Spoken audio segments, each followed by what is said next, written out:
Welcome back for another video. So right now the temperature is dropping in the greenhouse and in the water specifically, and I do have some fish, specifically my tilapia and then my Plecostomus, that I do have to take into concern when the temperature does drop. So I'm going to be showing you what I have to do with them to make sure that they survive the winter, then just some other things around in the greenhouse. So here you can see my 5 fish tanks that I have fish in. Well, 6 if you include that one that I'm using. Only 4 of them have the fish in. That one is empty. This has some bluegill. This has red ear sunfish, that has koi, and then this one has tilapia, and then I moved both my giant plecos in here. So for the winter, I don't really have to have any concern with regards to the bluegill, the sunfish, and then the koi. The only thing that I do have to worry about are my tilapia, which, as I mentioned, are in here. So there's some red Nile tilapia, maybe one Mozambique tilapia, and then some blue tilapia. And then down there you can see the 2 giant plecos.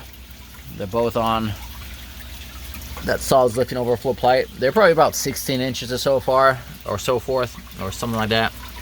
And then the tilapia are also quite big. I might actually move them into my room later on, but we'll see how that goes. Otherwise, right now, to ensure that they survive the winter and that it doesn't get cold in here, because actually right now the water is 60 degrees Fahrenheit, which is a little cold for them.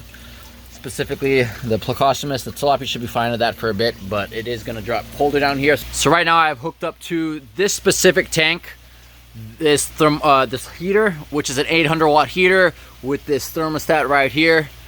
I guess it's thermostat, whatever it is, to set the amount of temperature that the water will go up to. So basically at the bottom of here I have an 800 watt heater, which you can see down there, and then here is a thermometer which will judge the temperature of the water and tell when the heater needs to be shut off and turned back on. The water is about 60 degrees, so this will bring it back up to around 72, and then I can always raise it from there. Then I also have the water entering slowly into the tank, so they're still getting filtered water and clean water, and the water slowly moving out through the system. But this way I can have the temperature in this specific tank higher up, because this 800 watt heater is not going to heat up the whole greenhouse because of the multiple tanks. I mean, each of these are 300 gallons, that's 300 gallons. 300 gallons, that's 500 gallons, and I got multiple tanks in here. Otherwise, this will allow the fish to survive the winter. As I said, I may move them into a big 300 gallon tank I have in my room, but it's just a matter of setting the filtration up on that system. But otherwise, this did well last year, and it should do well again this year. It doesn't supply as much movement of the water, so I probably add an air stone in here when the temperature does go up, to give them more oxygen and so forth, but it will allow slow fresh water to come in and slow filtration and just allow them to stay at a regular temperature. So there's that. And then for the rest of the system, right now I have some plants that I'll be planting soon. I got some lettuce sprouting. Hopefully I have some cucumber and some, I think, cabbage I planted over that should sprout, and over there. And I've been doing some cleaning, so the lettuce will go into this grow bed over here. You can see the air stones at the bottom. So I had those off for a bit, so this was quite dirty, so I borrowed a friend's shop vac to suck that up. So those lettuce will go over here, and then I will clean this one out.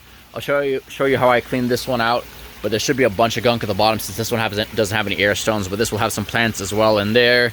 I have to clean those filters out, but otherwise you can see the system kind of, I guess in the winter, it's kind of slows down in a sense, because there's not much as bacteria in the system. The bacteria thrive better during the summer when it's warmer, plus the fish eat more when it's warmer. Otherwise, that's pretty much the system right now. I do have some plants I'll be planting soon, then some things that I need to do around here. So that being said, this pretty much sums up this video. It is important for me to do that for the tilapia, because if I don't, they won't survive the winter, and I've had them for a bit and I don't want that to happen.